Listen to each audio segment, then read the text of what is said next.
حدیث کے چوتھے امام امام ترمذی کا ذکر۔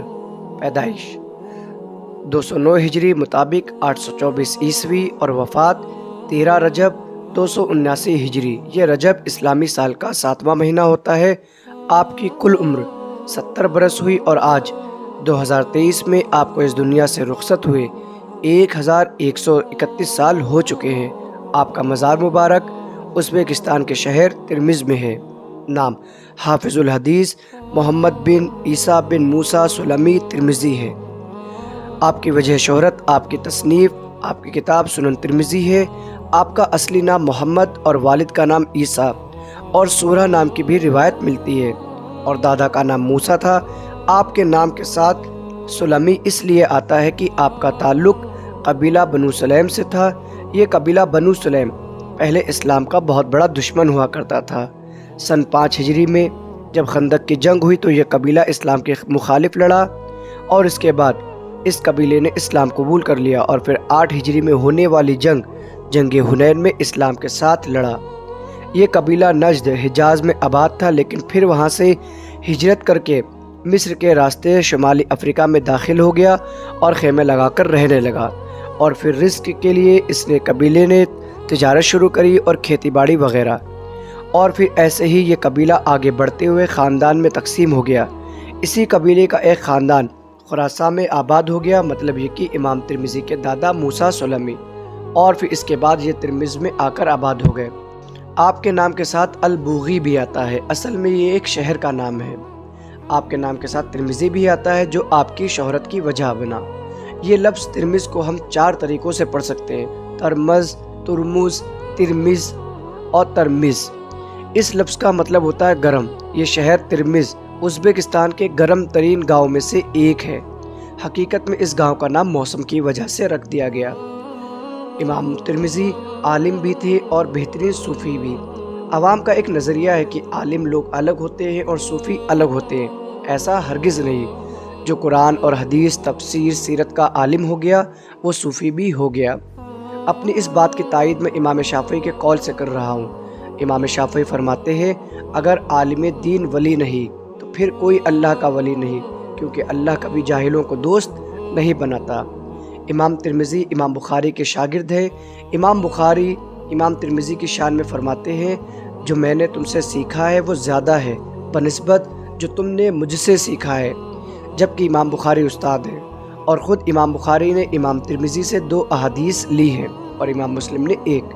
امام ترمذی کا حافظہ بہت مضبوط تھا۔ امام نے خود ہی قرآن کو حفظ کیا، اور پھر جب 20 سال کے ہو گئے تو علم حدیث کے لیے سفر شروع کرے۔ آپ نے 200 استادوں سے علم حاصل کیا، جن میں سے 42 استاد صرف کوفہ کے تھے۔ آپ شاگرد ہیں امام بخاری کے، اور امام بخاری شاگرد ہیں مکی بن ابراہیم کے، اور مکی بن ابراہیم شاگرد ہیں ہمارے امام اعظم ابو حنیفہ نعمان کے۔ امام بے حد صوفیانہ مزاج کے تھے۔ کوئی نماز ترک نہیں ہوتی، حدیث کی تلاش میں رہتے، جو پڑھتے اس کو عمل میں لاتے، کیونکہ بے نمازی کبھی صوفی نہیں ہوتا۔ لوگ کرامت صرف انہی باتوں کو کہتے ہیں جیسے کوئی آسمان میں اڑنے لگے تو کیا اس حساب سے آسمان میں اڑنے والے پرندے ولی ہیں، یا کوئی پانی میں تیرنے لگے تو اس حساب سے پانی کے تمام جانور ولی ہوئے؟ نہیں، بلکہ اللہ کے ولی عالم دین ہی ہو سکتے ہیں۔ امام ترمذی اللہ کی یاد کثرت سے کرتے تھے۔ آپ اللہ کی یاد میں بہت روتے تھے، اتنا روئے کہ آپ کی آنکھوں کی بینائی ہی چلی گئی۔ ایک بار امام ترمذی تبلیغ کے لیے جا رہے تھے تو راہ میں ایک گاؤں سے گزر ہوا، تو ایک جگہ امام نے اپنا سر جھکا کر آگے بڑھے۔ ساتھ والوں نے پوچھا کہ حضرت کیا سبب تھا کہ آپ نے بے وجہ راستے میں سر جھکایا؟ تو امام نے فرمایا اگر بڑھاپے کی وجہ سے میری یادداشت کمزور نہیں ہوئی ہے تو یہاں پر ایک درخت ہوا کرتا تھا جس کی وجہ سے نکلنے والوں کو پریشانی ہوتی تھی تو لوگ اپنا سر جھکا لیا کرتے تھے۔ میں بھی ایک بار گزرا ہوں جب دیکھ سکتا تھا تو میں نے بھی اپنا سر جھکایا تھا۔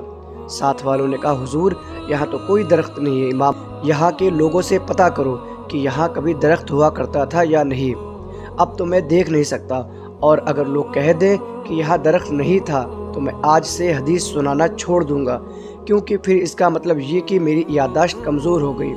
تو ساتھ والوں نے پوچھا تو پتہ چلا کہ وہاں ایک درخت ہوا کرتا تھا جو پریشانی کی وجہ بنتا تھا، اس لیے اس کو کاٹ دیا گیا۔ یہ ہوتی ہے اصل کرامت۔ امام کی وجہ سے شہرت آپ کی کتاب سنن ترمذی ہے۔ اس کتاب کے ساتھ صرف سنن ہی نہیں بلکہ الجامع الصحیح بھی آتا ہے۔ الجامع اس کتاب کو کہتے ہیں جس میں 8 موضوعات پر احادیث ہوں، جیسے کہ بخاری، مسلم وغیرہ۔ آپ کی اس کتاب میں 3975 احادیث ہیں۔ اس کے راوی میں کسی پر بھی جھوٹ کی تہمت نہیں ہے۔ صحیح ترمذی یا عام طور پر سنن ترمذی یا جامع ترمذی بھی کہا جاتا ہے، ابو عیسیٰ محمد بن سورہ کی تیار کی ہوئی کتاب سیاہ ستہ میں شامل ہے۔ حافظ ذہبی تذکرۃ الحفاظ میں لکھتے ہیں کہ امام ابو عیسیٰ ترمذی کا قول ہے، آپ فرماتے ہیں میں نے اس کتاب کو تصنیف کرنے کے بعد علماء حجاز پر پیش کیا تو وہ بہت خوش ہوئے، پھر میں نے اس کتاب کو علماء عراق پر پیش کیا تو وہ بھی بہت خوش ہوئے، اس کے بعد میں نے اس کتاب کو علماء خراسان پر پیش کیا تو انہوں نے بھی اس کو پسند کیا۔ جس شخص کے گھر یہ کتاب ہے گویا کہ اس گھر میں پیغمبر اسلام گفتگو فرما رہے ہیں۔ حافظ ابن اسیر فرماتے ہیں امام ترمذی کی کتاب بہت سے علمی فوائد کی حامل ہے، عمدہ ترتیب سے مزین اور بہت کم تکرار والی حدیث کی ایک بہترین کتاب ہے، جس میں علماء کے اقوال اور حدیث پر صحیح، ضعیف اور غریب ہونے کا حکم لگانے کے علاوہ جرح و تعدیل کا بیان اس قدر کثرت سے پایا جاتا ہے جو حدیث کی کسی اور کتاب میں نہیں ملتا۔ ابو جعفر فرماتے ہیں امام ترمذی کو علم حدیث کے مختلف فنون کو جمع کرنے کے لحاظ سے جو امتیاز حاصل ہے اس میں کوئی دوسرا ان کا شریک نہیں۔ جامع ترمذی کا مقام کشف الظنون کے مطابق امام ابو عیسیٰ محمد بن ترمذی کی کتاب جامع الصحیح سیاہ ستہ میں تیسرے نمبر پر ہے، یعنی کہ اس کا رتبہ بخاری مسلم کے بعد ہے۔ اس کتاب کی شرح جامع ترمذی کی بہت ساری شرح لکھی گئی، امام ابن العربی نے بھی اس کی شرح لکھی، ابن رجب نے بھی لکھی، علامہ عبد الرحمن مبارک پور نے بھی اس کی شرح لکھی۔ شرح جامع ترمذی مفتی محمد امجد ضیائی دارالعلوم نعیمیہ کراچی والوں نے بھی اس کی شرح لکھی۔ امام کی تمام عمر دین اسلام کی خدمت میں گزری۔ سوموار کے دن رجب کے مہینے کی 17 تاریخ کو آپ اس دنیا سے رخصت ہوئے۔ افسوس کہ ہم فقط کچھ ہی ولیوں کا ذکر کر کنارے ہٹ جاتے ہیں۔